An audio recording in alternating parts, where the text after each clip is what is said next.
If you have been paying any kind of attention to the world today, you know that there are so many people out there that are struggling for one reason or another. And if you're listening to this podcast, or if you're like me, you likely have a lot of compassion and empathy and this strong desire to do whatever you can to help other people. And if that is you, I did put together a guide for you. It's called Medicine for the People, an herbalist guide to showing up for your community in times of need.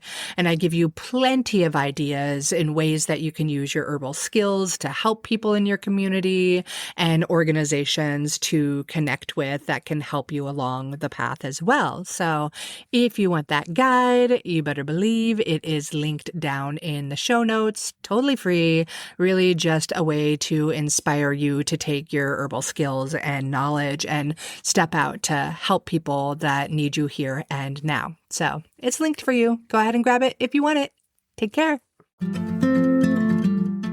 Welcome to the Herbalist Path, a podcast that's all about helping herbalism spread like wildflowers. I'm Mel, a clinical herbalist, environmental educator, and a mama who's been walking this path for well over 20 years. I created this show to help you feel confident with herbal medicine. You're going to get a blend of how-to episodes, incredible guest experts sharing their wisdom, and real talk about using herbs every day. All to help you care for your family naturally, take better care of our precious planet, and maybe even become the trusted herbalist in your own community. You see, this work isn't just about the herbs. It's about healing ourselves. It's about caring for each other, and it's about living in deeper connection with the earth. So whether you're blending your first tea, making your first tincture, or feeling called to be the go-to herbalist in your community, welcome. You belong here. You are right on time, and you are on the herbalist path. Hello, and welcome back to our next episode on the Herbalist Path. I am absolutely delighted and thrilled and honored to share today's guest with you. Her name is Brittany Williams. She is from Eudaimonia Herbs. She's a fellow clinical herbalist. She runs her own herbal product line. She works with people one-on-one in her community, and she's a brilliant educator. You may have heard of her on another podcast episode with me, or if you've been inside of any of my programs, I've had the great pleasure of learning from Brittany and having her guide quite a few of our students. So I am beyond thrilled to have you here, Brittany. Welcome to the Herbalist Path. Thank you so much. I'm so happy to be here. Yeah, that was just like a quick intro to who you are. And obviously there's so much more to share about who you are.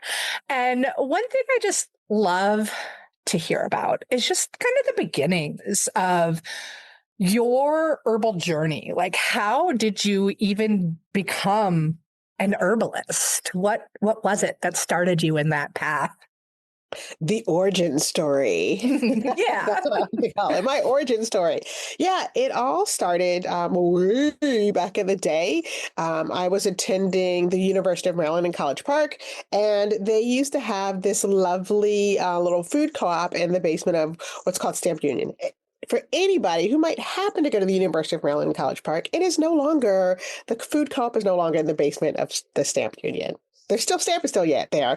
I know this because my son goes there. But anyways, so I was down there, and it was kind of like this hippie-ish type of place. You could get your little sandwiches with your hummus and your sprouts and all that stuff. And they were talking about some kind of herb or whatever there, the people who were making the sandwiches. And they're like, oh, you should go to this shop called Smiles Herb Shop, which that is still there off of Berwyn Road, off of Route 1. So I went there, and for all of you, I guess it's the millennials that are out there, it was like walking into the office of, I don't know, Professor McGonagall or something out of Harry Potter. There's like, even the herb wall behind me is kind of fashioned out of it. It's like this older house.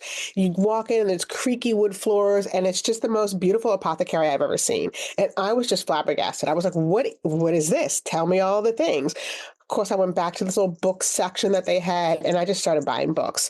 And that was the beginning of me learning how to, I was scared to use herbs internally. So I started out with doing a lot of skincare stuff, and it just kind of progressed from there. I started this business. I started making herbal skincare products and whipped body butters and salt scrubs and all these other kind of really kind of cool things before it became a cool thing.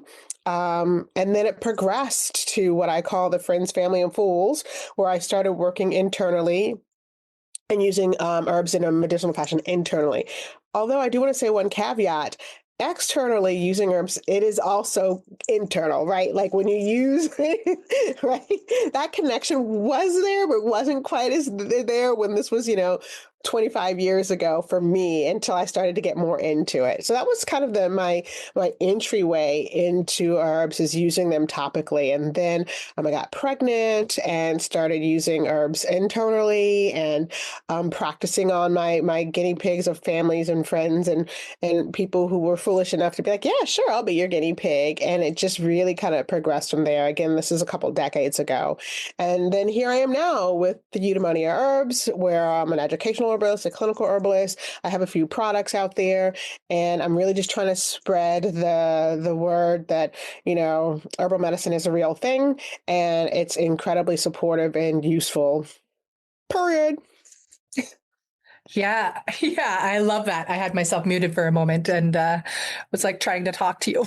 It didn't work. So that's an awesome story. Like, I love that visual, and I can totally feel the creaking wood floors, and I can like smell that apothecary and the way that it just had its whole vibe. Like, I remember those spaces too back in the 90s, like how cool and mysterious they were. And what I love is it still exists. Like they move things around a little bit, but it's still pretty much the same shop as it was almost 30 years ago when I walked in there.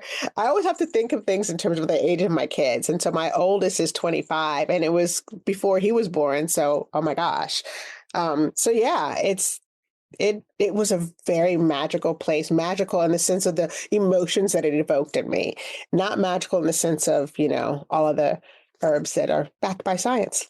Right, right. Yeah, I love that. And I can feel the magic piece, the nostalgia and things like that. So you said one thing in your story there, how you just started buying books, and you may know this still and you may not, but I'm curious, like if you can recall either the first herb book you picked up or the most impactful one from that 30-year journey of walking into that magical, mysterious place. What was it? My first book was the one that probably many people have, which is I think The Garden of Eden, right? That paperback, right? That I was just like, this is going to tell me all the things. And one of the ones that was the most impactful at that time period, again, this is very early on, was I think it's like 20,000. Oh my God. It says something about tea. Um, and it's just a little paperback. 20,000. Yep, that's the one. Yep, 20,000 Secrets of Tea. That is the exact one. How funny that I like pull the very book out. Exactly. That book. So what is the copyright on that book? That's a great question. It's not one that I actually looked that deep into, because I can tell it's not like creased or I was like, mine is literally falling apart. This one says 1999. Yeah, so it was probably brand new when I went in there. So yeah, because that's a year before my son was born. So that one, I mean, like it's falling apart. Ooh, and I will say one other one that I absolutely love, which is Earthly Bodies, Heavenly Hair, I think. 2 seconds. It's right. Yeah. Earthly Bodies, Heavenly Hair. This was the one that was crucial for, I know it's upside down, but me doing body care stuff. I mean, it had the most wonderful recipes. It had really great basic recipes, like this is how you make a lotion, this is how you make a cream, this is how you make an infused oil, this is how you do all those things.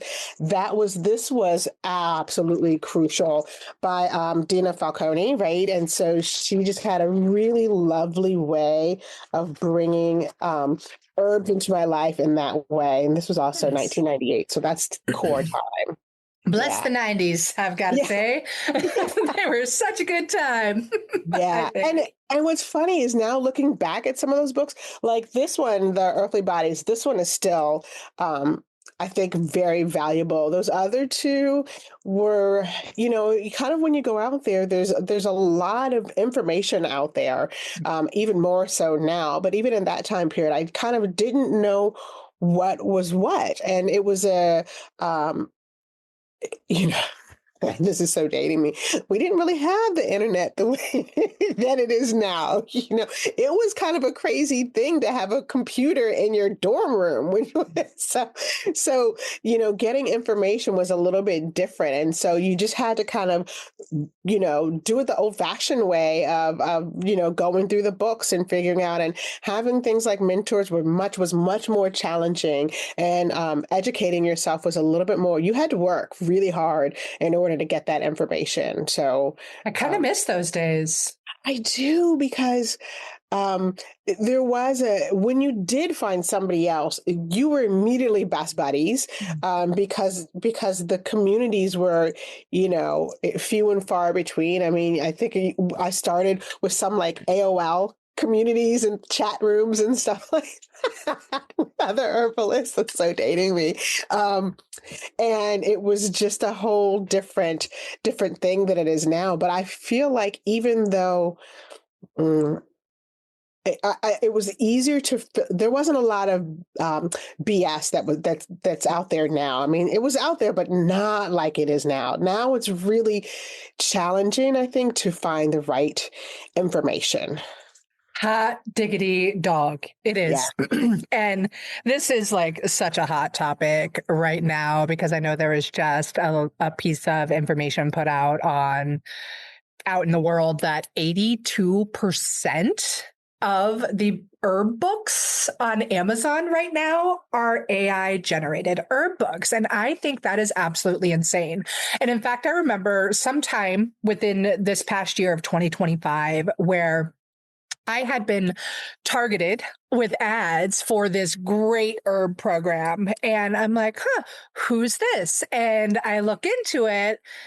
And this person is not even a human, does not even exist. And so I wrote that on the ad that I was being targeted. Like, hey, I looked into this. Somebody who studied herbalism for well over 25 years, and I'm pretty connected into the herbal community, obviously willing to be connected on deeper levels and to more people. But I've never seen this person. And upon my research, this person does not exist. They blocked me. Of course they did. And, not everybody's going to do your due diligence like that. And it's just really kind of challenging to get the information that is not, because there's so much just error. And I don't even want to say misinformation. I don't technically like that word, but it's lies. Like, it's either misinformation or lies. And those are actually two different things in my opinion. Some people just are lying about things. And I have seen um, a lot with social media kind of sensationalizing certain things. So you have people with social media. One of the things that I think is fascinating in a lot of good ways, and fascinating and unfortunate in a lot of bad ways, is that people are like, oh, have multiple streams of income. You can do drop shipping. You can do this, and you can have AI write an herbal book. You can create a whole thing, have AI created in Canva, and just put it out there, and you have no idea what you're talking about. And that's really actually very dangerous. And I've heard people taking it could either be data, right, and kind of misusing data in a way that supports their claim in a very negative, not negative, in a way that's disingenuous. And there are people who are just out there spouting information that is completely not true, and a lot of times those people are not people at all. Yeah, so it's something to really be wary of. Yeah. So, how would you recommend somebody who's like, Currently inundated by the AI that is out there. You do a Google search now, and your first thing that comes up is not somebody's credible website, but AI Yeah. taking from all of these different websites, which we already know many of them lack Mhm. quality information. So, like, how does somebody who doesn't understand that No. maybe this stuff might not be true, how do they navigate that? Yeah, so if you have somebody who's just like, oh, I'd love to, you know, uh, uh, naturally support my body and my blood pressure regulation. What herbs are great for that? And you have no herbal knowledge, don't use it. Do not use AI because it doesn't have enough background information about you. It doesn't have it's pulling from too many different places. It gets information that's wrong a lot of the times. I'm sure plenty of people have had those experiences where, you're like, oh, tell me this, and then it gives you a little explanation, and then you're like, well, I thought this was that. And it's like, actually, you're right. Thanks for catching that, Brittany. And it's like, well, which is it then? What information is correct? So if you're a beginning herbalist or just somebody who wants to get some basic information, I would say do not use AI. And I would also say if you're going to get a book that's going to give you some information, that you have to research that author. And if you go and you Google that author and the only reference to that author is that book, then it's probably not a person. Yeah. It's probably not a real person. Amen to that. And I'm just going to do like a shameless plug right here Yeah. because I do have a bookshop.org space for the Herbalist Path where I share a lot of different books. Many have been guests on this podcast. They are actual human authors. So I definitely make sure that's a good point of reference, and it's not supporting Jeff Bezos. It's Yeah. supporting independent bookstores. And I think the woman that runs Bookshop is a Black woman who's like, let's tell Bezos to go screw. So anyways, I'll drop a link to that in the show notes for Yeah. anybody looking for quality books written by actual humans. That's a big deal.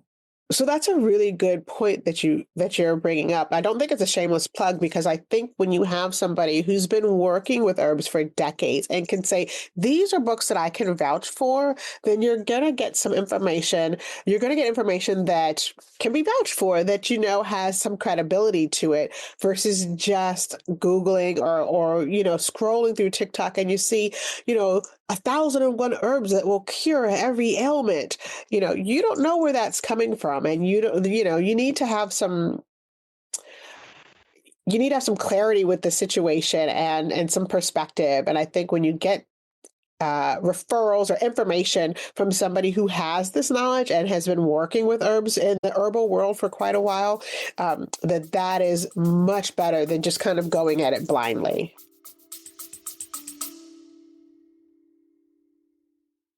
It's clear that we need an herbalist and a very skilled healer inside of every community now more than ever.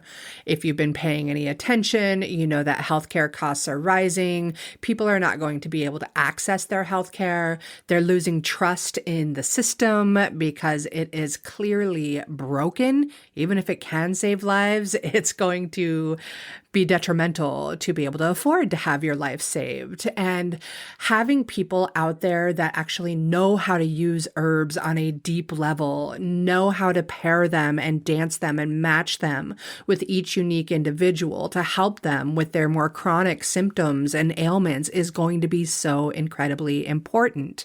And that is the level of guidance that we give you inside of the Community Herbalist certification and mentorship.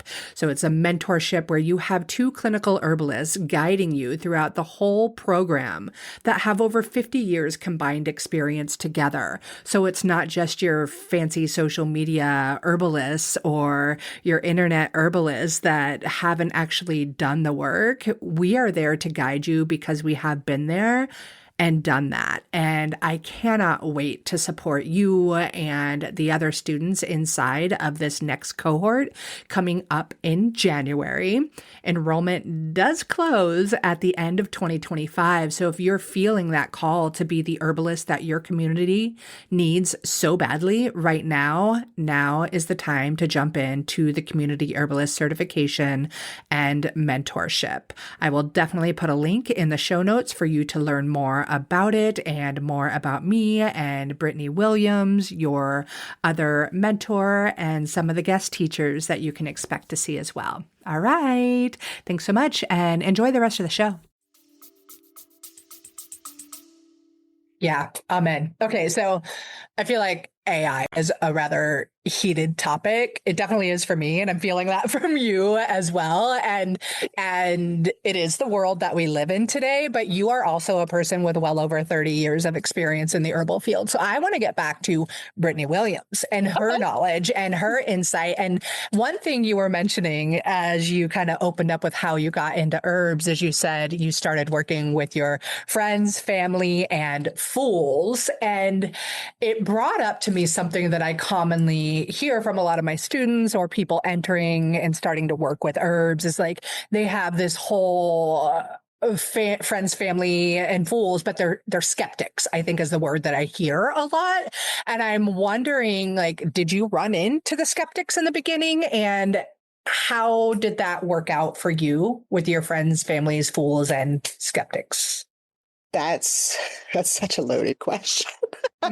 So for me, I come from family on two different sides. I come from a family of educators, and I think it's really funny. I'll just say this little tangent really quickly. I said that I never, when I was younger, much younger, teens, I never want to be in education. I never want to be a teacher. I never want to do that because I just saw my family doing that. And look what happened. I homeschooled my kids. I ran a small independent private school, and then I started teaching herbal education. So clearly that is, and I love teaching. So that I was never able to get away from. And then the other side are all doctors.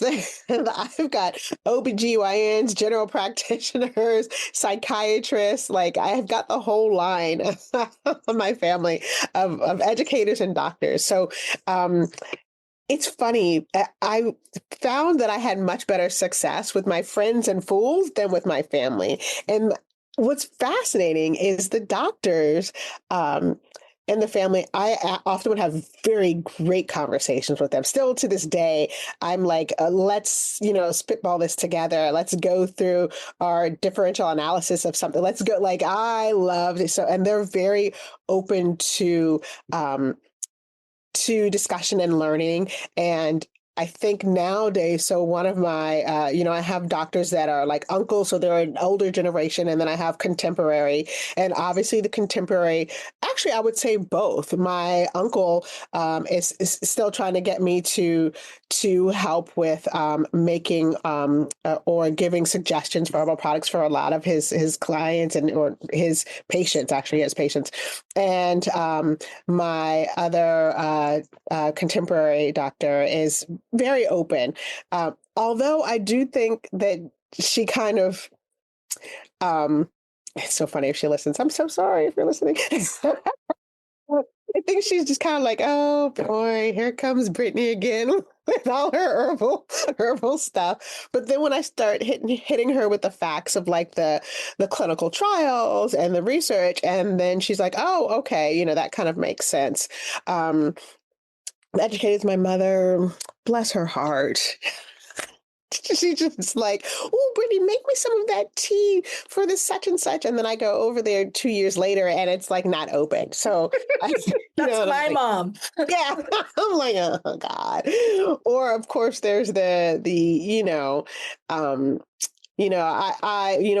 can I take for X, Y, and Z, and then I start breaking out like okay, well, Mom, I know you're on this medication and this medication, so you shouldn't, be doing this. And she's like, what? So one of the biggest challenges, to kind of sum up, one of the biggest challenges because I have those two perspectives that I'm coming from, is having people understand that herbal medicine is herbal medicine, and that they have to be, and this is where the knowledge piece comes in, right? They have to, be careful if you're on other medications. You have to understand how that it is going to affect your body. People think, oh, it's of the earth. It's not, it's natural. It's not going to do anything harmful to your body.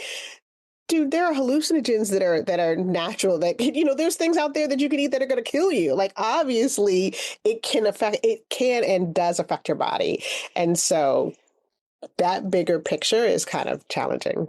Did that make any sense today? Totally, lots of it. And it's you sharing your story, which to me is really exciting and fascinating, and hopefully to the listeners as well. I think it would be. But yeah, that whole I like to just say natural is not synonymous with safe, because there is a lot of I don't know if it's I think it's actually hope. It's hope from people as they get into this, oh, wait, there's an alternative from all the pills I've been given for years, from the, hey, I'm sick, go to the doctor, take your instant fix pill. There is a natural approach, and that is so exciting to think about, I think, for many people, as their mind gets open to that it's great, natural, safe, and as you mentioned, of course, there's many natural things that are not always safe. And I think it's also our current medical culture, right? Especially with Western medicine, about how a pill for every ailment. You have this ailment, let's take a pill for that. You have this, and so that mentality of I want to take this herb and I wanted to fix my problem immediately. And that's not the approach that herbalism really kind of takes. There can be that kind of response and that kind of result where you take something and immediately your problem is solved. But there also is the thing hey, this takes some time, or let's look at the bigger picture. Let's not just look at some symptoms. Let's look at the root cause that will then alleviate the symptoms, right? Let's go start with the, deep, what's really going on with your body, and let's move out from there versus let's just put a little Band-Aid on it. Yeah. And I think that's exactly it. I like to say that we are trained in the Western medical system box, where you do get that hey, here's my instant fix pill, but this whole healing more chronic conditions on a deeper level is a journey. And oftentimes people, they do want that quick instant fix, but that's where herbal medicine and a more holistic lifestyle differentiate. You've been trying to follow that convenience model that has brought you to more convenient pills and whatnot, not serving you to the end. That's where you've already been burned. So you have to shift that mindset as well. And I think what happens, or a question I want to ask back to you, because it is a really valuable skill set and way of working with people to help them along, to understand that, no, I don't have an herb to give to you for your diabetes. I do not have an herb. And so it becomes almost like coaching, almost like guiding somebody through this journey and this path to be able to heal themselves, to get out of that Western medicine box and way of thinking. And I'm just curious, how that looks for you, or how you would recommend other people that are wait, I've seen the acute symptom management work with plantain or calendula on a rash, but how do I actually help people not come back to me for the same rash? Yeah. I mean, so I think you mentioned a couple things. It's absolutely coaching, and it's meeting the people where they are. So that is the key thing, and helping them, so it's not just here, these herbs can support these different body systems. These herbs can help alleviate some of these particular symptoms. But it's also, let's look at lifestyle. And this is kind of, again, getting out of that Western medicine box, right? Let's look at some of your lifestyle choices that's putting you into this area. Let's look at, how are you moving your body? What's your hydration like? What are you putting in your body? body. Food is always your first medicine. That is the first thing that you need to go to. Moving your body is the second one. If those two are not dealt with, then then anything that I'm going to say or any pill that you're going to be given is not going to be as effective. Point, full stop, in my opinion. So it's meeting people where they are, helping them make these small lifestyle changes that can help support their wellness. And then it's also, I think sometimes it's working with, especially when I'm working clinically with people, sometimes it's like, hey, listen, we need to work. You might have an autoimmune condition, let's say. You're going to be on medication for the rest of your life. Let's support your body in other ways that we can with herbs. We can support the condition that you might have. We can support the symptoms that might be coming from this particular condition. It could be the side effects that are from the medications that you're on that we're also supporting. Like, there are different ways that herbs can be used to support wellness that's helping the person where they are and what they're capable of doing. And even just not just in that way, even the format, right? The delivery system of what you're doing. A lot of times when I'm working with clients, it's like, I know you are not, oh, let's just even talk about myself, right? I am not going to be the one, although I am always drinking some tea. I am not going to be the one to drink 4 cups of tea, of a specific tea, a day for the next 2 weeks in order to, I'm just not going to do it. So I will drink 4 cups of tea in a day, but it's not going to be the same one. I'm not going to, it's just not who I am. So compliance is key. Yes, compliance is key. So how can I help this person and be realistic, right? That's the biggest thing, is being realistic about how I can support this person and their journey.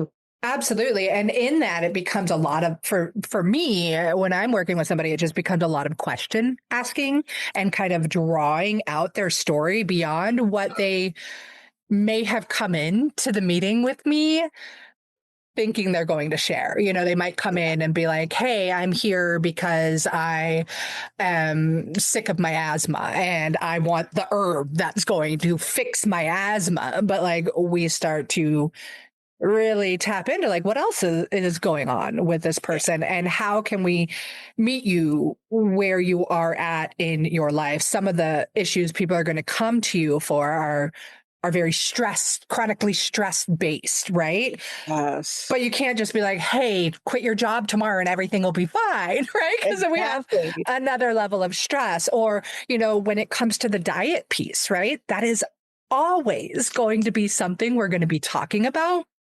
But not everybody has the ability to prep their meals each week or to go out and buy only grass-fed beef or, all of those pieces. So how can you play detective and figure out where to help these people best?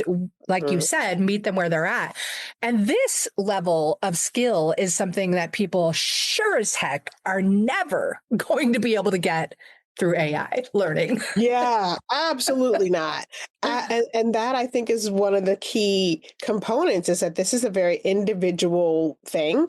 And even if you have prompts, right, that you give AI about, this is what I'm dealing with, da da da da da, it still can't take the whole picture into consideration and the whole person, the whole body, the whole lifestyle. And so those are the things that we as herbalists are either doing with clients or teaching students how to do with themselves or with clients. That's what we're here for. I love that. Yes, it is teaching. It's teaching your clients too. And yes, teaching your students, which brings me back a little bit, because earlier you were talking about how when you were a teen that you said you'd never want to be in education because your whole family's either in education or in allopathic medicine. And Yes. I love that you are who you are today. I grew up as a teen and I was like, I want to be a teacher when I grow up, or a psychiatrist. I wanted to be one of those two things. And I have certainly dabbled in all of those aspects. I also wanted to be outside and connected with nature all the time, and to look at that journey and that path and be like, holy cow, here I am. I'm still a teacher. Am I within the normal system? No, but Yeah. do I have a gift and a love and a joy for teaching and for asking students questions that make them think really critically and go beyond like what they're going to get from AI or what they, thought was the way to go because they saw it on social media and that meme. So yeah, it just kind of brings me back to all of that. And I am so grateful that you are an educator with your Ah, experience, with your background, with your level of knowledge and skill.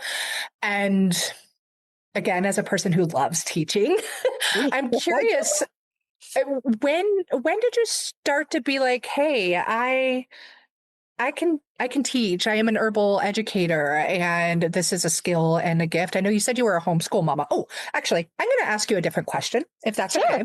I have also homeschooled off and on with my daughter and always thought I would just straight up be the homeschool mom the whole time. Mhm. So kudos to you for homeschooling three all the way through and them all being really successful now in their 20s. Superhero woman. But I want to hear a little bit about how herbs played into your family and the homeschool world and all of that. Like, how are your kids with herbs these days? Yeah. No, you know what? Thank you for asking that question. I think as a parent, it's probably one of the things I'm most proud of. So in terms of how herbs work in my kid's life. So I have a 19-year-old, so he's almost 20, he'll be 20 in 2 months, a 22-year-old and a 25-year-old. And all of them we have attached to our refrigerator these metal shelves with these magnets, and it's our family apothecary. So on there, I have immune support, I have sleep tinctures and sleep teas, and I have separate individual herbs, and they all don't ask me what mom, I need this or what. They just go to the apothecary and they know what to get and how to use it and all of that other stuff. And I just think that is wonderful. Or when my youngest was like, Mom, I'm going back up to school. I need for my room, I need some sleep tincture. I need the immunity tincture. I want some like calming tea, and I need the brain tea, the one that we make with the rosemary and the ginkgo. And I went and I'm, and I'm like, okay, this is really great. Like he's using these words and he's doing the things, and I'm just really proud of them for, kind of having that MO. And it's just super rewarding as a parent to be able to have kids that do that now and as adults, right?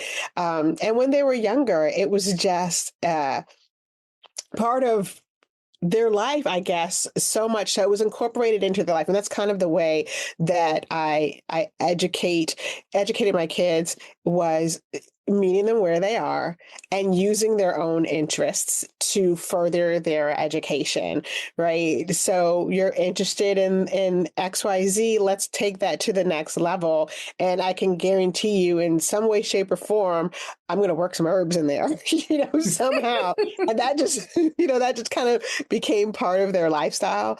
So that was just a really, really beautiful thing for them. And I just love, like my daughter just this morning was like, Mom, she just got another tattoo. She's like, Mom, will you make me the tattoo balm that you make? And I'm like, you can make it yourself. And she's like, okay, I guess I can, but she's doing it herself, and I think that's just kind of awesome. I think that's awesome too. Yay. That's beautiful. I love it. I love it. I want to meet your kids. Oh yeah, I bet they're so cool. awesome. And I will say, so sidebar, so as I was educating, so I said I also ran a small independent private school. I don't And think so, you did say that. oh yeah, So I'm yeah. excited to hear more. Yeah, it was grades 3 through 12.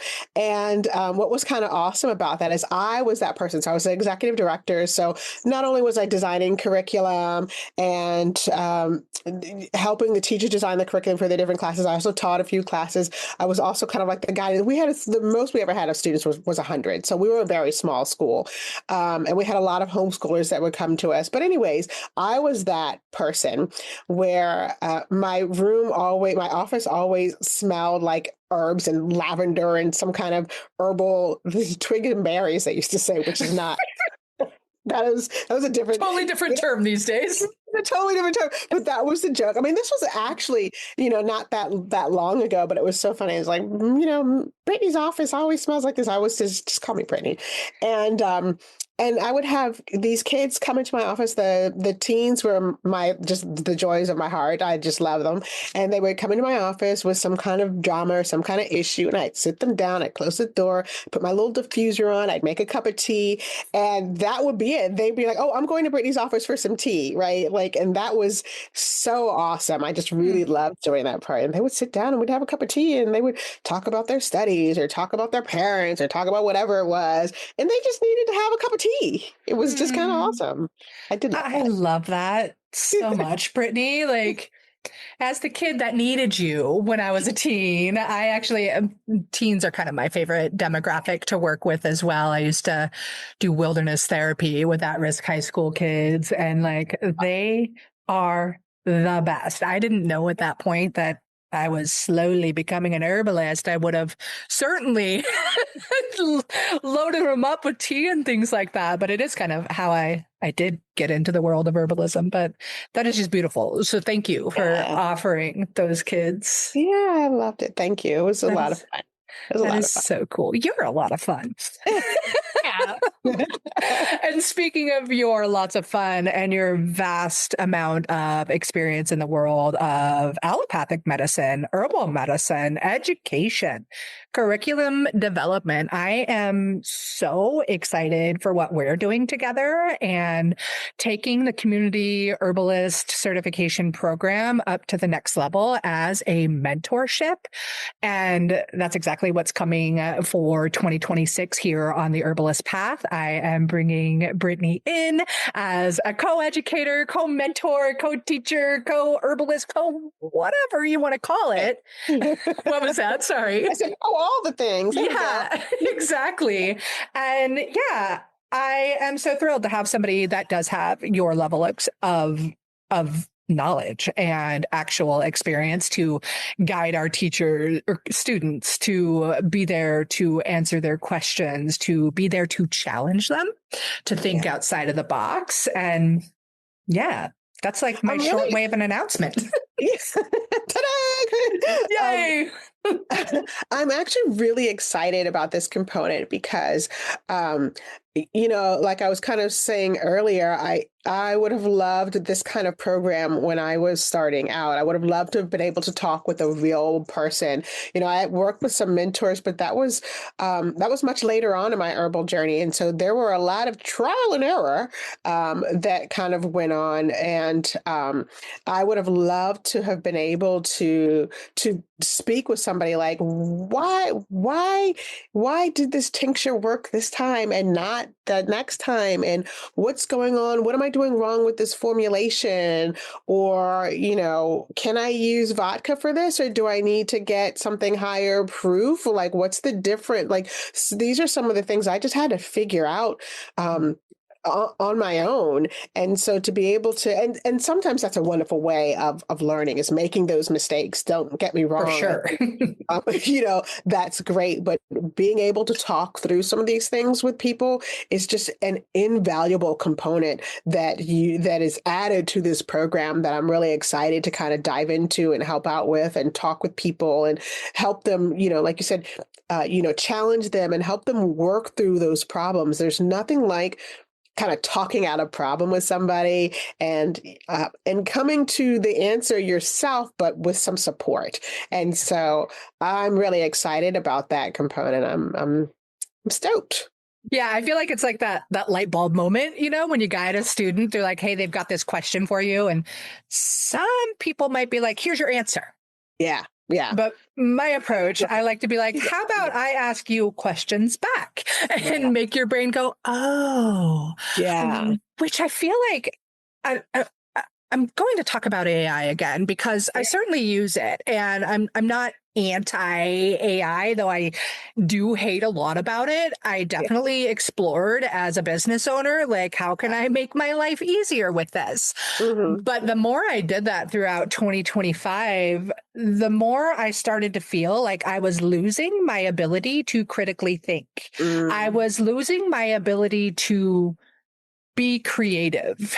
And I was like, wait, did I just not get, like, am I no longer smart?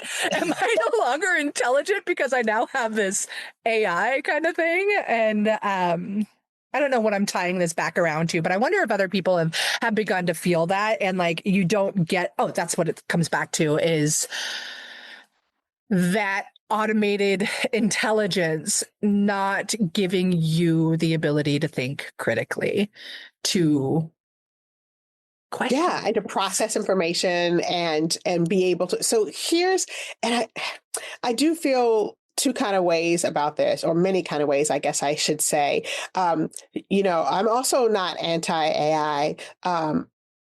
It's Or here. I am in certain situations, right? I kind of liken it to a calculator, right? In the sense of, especially since I suck at math, I really like calculators, but like I don't have to figure out this equation by myself. I can have assistance with it, but coming up with what is the equation? What is the question I'm asking? How do I create this equation? And now I can enter it into the calculator to help me formulate the answer. But there's sometimes where I could see, like, if I'm just saying, I don't know, and it comes up with some funky answer, there's something wrong with the equation that I've developed. Let me go back and take a look at it. And I do have enough math knowledge to be able to figure that part out. Like, this doesn't look like it's 60%. Let me do this again and figure out where I went wrong and da da da da da. But that calculator is still helping me do the base calculations, right, of something. And that is a great tool to have. And I kind of think we need to think of AI in that kind of way. Having the foundation is key in order to be able to use it as a tool and not a crutch, and not something that is necessary. Like, I can function without a calculator. Will it take me a little bit longer?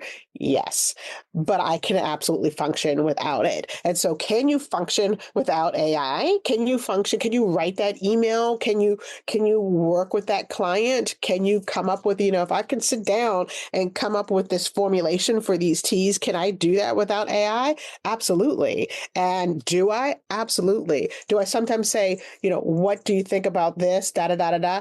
Yeah. And then I get this information that I might not have thought about, but I still know what that information is. And I think that's really key, to have that knowledge. And I think that there are so many different ways that we could get this type of education that we're looking for. Herbalist education, let's just be specific about what we're talking about. And not using AI, because it's just not there yet. Maybe, I don't know where the direction of this is going to go, but I don't think it's reliable. That's the thing. It's not a reliable source of information. Full stop. It just isn't. Amen. Yeah. Yes, Yeah. I full on agree with that. Yeah.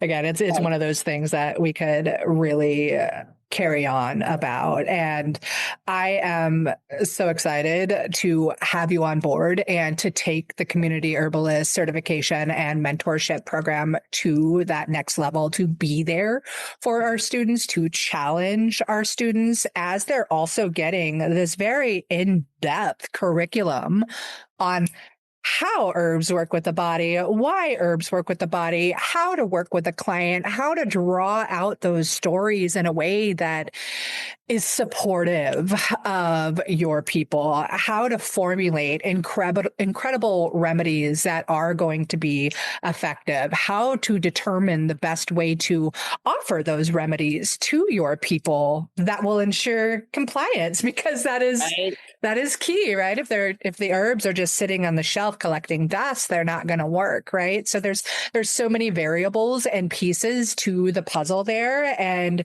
I know that the students that decide to join us for this next cohort starting in January will be absolutely thrilled and supported, and like, So I already mentioned, I've written curriculum in many different subjects and things like that. And when I was able to kind of dive in and look behind the scenes of how extensive the program is, I was like, oh, wow, this is amazing. This is really comprehensive. It's really well thought out.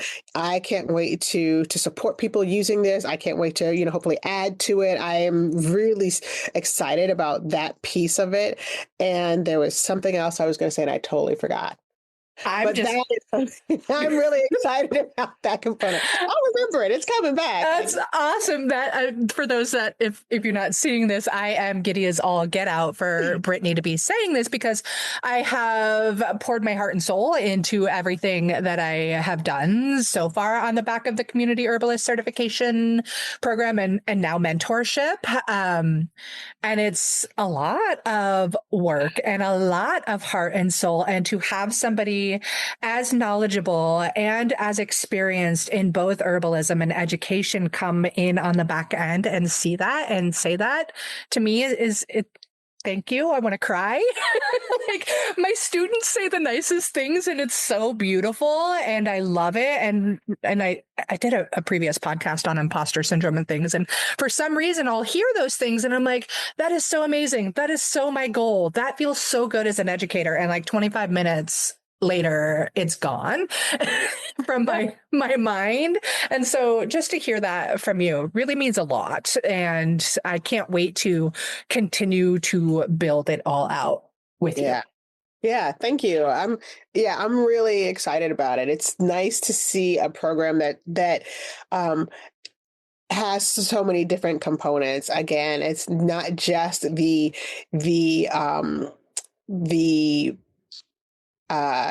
I have words, really, I do. It's not just the lessons that are there, it's the support that goes behind it. It's the hands-on aspect of it. It's there's so many aspects to this that I think are so fabulous that I'm really excited to kind of dive into and be a part of. So yeah, I'm excited about this. Awesome.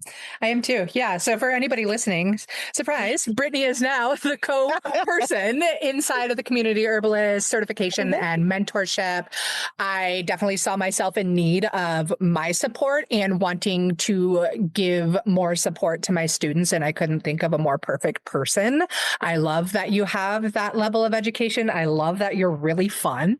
I love that you are naturally an educator as well. Like we both kind of come from an education background. And I think that makes a huge difference. Like when I was going to college, I was studying environmental and experiential education. So very hands-on and trying to teach to all the different learning styles. And I think just one more piece about this program without it being like this big, like, hey, join us now. I think one of the other great advantages that I see in comparison to when I was really fortunate to learn live in person with so many amazing herbalists and mentors. But I can't go back on the lectures that they gave me. Yeah. And, there's been times that I'm like, wait a second, Paul Bergner taught me about this one thing way back when. I don't get to just go back on those notes or on those lessons and be like, well, here's how I help somebody with fatty liver disease, or here's the things I need to think of if I'm working with somebody with fatty liver. It's not a one protocol and done. Exactly. Yeah. I think that's one of the cool things about herbal education is there's so many different ways to approach something and that can be so supportive in so many different ways. And you really get a chance to kind of be creative. I think you said earlier about, it might not have been this discussion, but being a detective and, across the board, you're a detective in the sense of if you're working with clients, if you're doing general formulation, if you're asking questions, you're trying to get to the bottom of things, you're trying to figure out different perspectives. And then you get to throw some fun in there and try and figure out, okay, so this formulation is going to really help. It's going to work and it's going to help support you in XYZ of a manner, but it tastes like crap. So now let me go back and now let me do something else that's going to, so that you're actually going to use it, so that you're actually, these are the really fun things to teach. And I think either we already said this or this was something that I was going to say when we were talking about the students having that aha moment. I think that's one of the things that makes teaching so much fun is watching the successes of your students, watching the dots being connected when they start to see, oh, so the energetics of the person and the energetics of the herb combined together, like watching those connections being made. It's just like, it's the best. It's so exciting. It's so exciting to watch and be a part of and know. And I'm going to go off on one really short tangent that is not related to herbalism, but it's kind of related to that wonderful feeling. So one of my students, when I was running the small private school, one of the classes that I taught, this is all based on my oldest son. So he's always been into film. He's a cinematographer now. He does a lot of film work. So as he was coming up, one of the things that I could do, because I ran the school, is I started teaching a class about film. Did I know anything about film? Not at all. But we all learned together. We got some amazing grants for some amazing equipment, and we put out a production every year of a film every year. And the film was usually about 30 minutes long. It was amazing. So we had one of these students who then went off to college and changed his major from like philosophy to film. And he low-key was like, yeah, it was because of Brittany's film class. And I was like, say that again. Right. And it was just kind of like one of those moments. And like that is like, there is nothing better than that. And so seeing successes of students is just amazing. So that's the fun thing about teaching. And I think you have this feeling too, that we bring this excitement and this joy to it. And it comes across when we teach people and they can't help but get excited about it. We're excited. They're excited. Everybody's excited. Everybody's excited. Yes, I get so giddy about that piece. Like just last night, I was teaching an herbal gift giving workshop, which is a pretty 101 herbal class that I used to teach live in my apothecary. And there were students of mine that are now running their own apothecaries. There were students of mine in there that have their own product line and they're still showing up. And I'm like, yay. And then this, you know what? It kind of ties for me. So a lot of people that are listening know I used to run a pretty darn successful herbal product line myself. And what I always loved was those testimonials from people that are like, oh my God, I'm now sleeping 7 hours a night. I haven't done that for 15 years or what have you. And they're just getting these mind-blowing to them results from these remedies. And now I get to see that from my students. I get my students that get to come in and say, oh my God, so-and-so wrote me back. They're so blown away by what I created for them. And like, that's that, like, to me, it's that next level of like giddiness. Yeah, absolutely. It's the making herbalism spread like wildflowers. And it's beautiful. I was just about to say, it's like the ripple effect is going down, right? Very much so. Yeah, it's an amazing, wonderful feeling. And it's a wonderful thing to be able to do and to spread this information. Like, it's an honor. It is an honor. It really is. So I'm excited to be a part. I am super excited. Oh my gosh. Yeah, I'm delighted. So just if you guys are listening and you're like, hot dog, I want people that fun and that educated and that passionate about sharing their wisdom with me, then hit us up. You know, you can reach out to Brittany at Eudaimonia Herbs on Instagram, and you can reach out to me on the Herbalist Path everywhere. But before we do that, I still have Brittany here, and she still has all this insight and herbal knowledge and wisdom. And I would love to hear, Brittany, if you were to give like one piece of your 30 plus years of herbal wisdom to people listening right now, what would it be? Oh my God. So hard, isn't it? What a question. Here I go challenging you. I know. I don't know if this is a cheat of an answer, but herbs work. I mean, that's the one piece I would really say to people. Like people. But do they always? Well, it depends on what you're talking about and how you're using them, right? If you're so I think my bottom. They're not going to. I love this. Yes, they do always work. Not always in the way that you think they're going to work. You might have to come to a very roundabout way, and it might not be the result that you're thinking it's going to be. So it's not going to be out here, stopping your heart attack in mid heart attack, right? Like, let's get serious because I'm not gonna, although I have heard some stories, but I'm not gonna, sit there and be like, oh, you're having a heart attack. Hold on, let me go get my cayenne tincture for you real quick. That's not gonna be the thing that I'm gonna do. But there are ways to use herbs to really support symptoms, ailments, conditions, the overall bigger picture, right? Getting to the root of things. So don't doubt it. Don't doubt. Like, I think in the beginning, okay. I'm gonna wrap this up. I promise. I think in the beginning of my journey, and sometimes even now, right? I will create something and I'm like, oh my God, I don't have this problem anymore. Or you don't have this problem anymore. And that was done by this little thing that I just made. Right. And that I think is such a type of moment that a lot of students have. And so, yes, this is a legit thing. And I want to help you learn it. I love that. And I'm going to challenge you yet again. Okay, go for it. Because, or maybe not even challenge you. I'm just going to bring out times when herbs may not work and that come off from the top of my head. I'm like, wait, but they don't always work. If they are poor quality herbs that you're trying to use, they are not going to work very well more often than not. If they are poorly matched with the person or the symptom or the situation, they may not work for what you think they're going to do. So like nuances in your answer. So that is key. And that's part of the thing that you learn in this program, right? So if you learn in the right way and you use them the right way, yeah. But if you use them the wrong way or aren't thinking about some of those bigger picture things, absolutely not. If you're using the wrong amount, like you said, poor quality matters. Although this kind of goes back to our conversation of meet them where they are. I have folks that are like, well, I don't live near an apothecary and I can't order this thing online or whatever.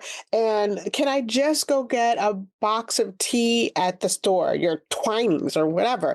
And I'm like, well, if that's where you are, then that's where you are. If you're going and you're getting, your box of generic chamomile tea, I'm going to tell you how to utilize that in a little bit in a way that's going to be more supportive than just the one little tea bag of those subpar crumbs that are in there. I'll let you know. But I do believe starting somewhere is better than starting nowhere. I love that. Yeah. And so true. Absolutely. Yeah. That's a whole loaded. That's a whole class. Yeah, that's a loaded topic. As always, it's so much fun to get to chat with you, Brittany. And I mentioned it many times already in this episode, but I'm so excited to move everything we're doing on the Herbalist path forward with your support for students and your help with brainstorming on the back end with me and just making really great things happen in the world of herbal medicine and making it spread like wildflowers. So let these people know where they can find you. Cool beans. So eudaimonia herbs. So eudaimonia means to kind of flourish, especially in the way of well-being. So I will say that it is a word. I do have to teach people how to say it. So eudaimoniaherbs.com. It's EUDEMONIA herbs. Herbs.com. I'm really, really active on Instagram, not as active on TikTok, but I do go in there every now and then. Also, if you're happen to be in the Baltimore, Maryland area, I teach lots of in-person workshops, everything from cocktail mocktail workshops to smokable herbs to herbs of seasonal herbs or, things like that. I'm there and I'm teaching them all around the area in the Baltimore City area, that kind of place all around Maryland. So that's the best way that you can get in touch with me. I love engaging with folks. So send me a message. Let's talk. Let's open a conversation. Like, what are your questions? Like, how can I help? Yeah, I love that.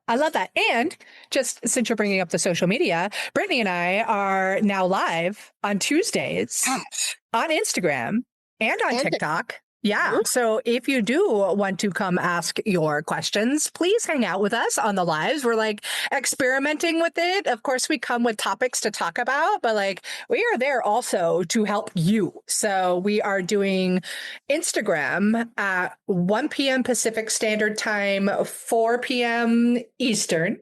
Correct? Yep. And then so we're there for about 30 minutes, and then we hop over to TikTok at 1:30/4:30. And we're there to answer questions for you, to connect with you, and to share herbal wisdom. So much fun. Okay. Yeah. Awesome. Ask your questions. All right, Brittany, thank you so much. Thanks. Have a great day. Cheers. Thank you so much for joining me on this episode of The Herbalist Path. If you're loving this journey and learning all about the various aspects of herbal medicine, be sure to follow and review the show. It helps more people find their own path with herbal medicine. And if you have a friend or know a mama or another budding herbalist who could use this kind of support, please share this episode with them. And that way, we can keep making herbalism spread like wildflowers. And a gentle reminder, nothing shared on this podcast is intended to diagnose, treat, or cure any disease. All the information is for educational purposes only. And yeah, we throw in some entertainment too. But what it is not is a substitute for personalized care from a qualified health practitioner. Always do your own research. Listen to your body. And when needed, partner with a trusted professional who honors both your intuition and your health. Until next time, take care, stay curious, and keep walking down the herbalist path.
they,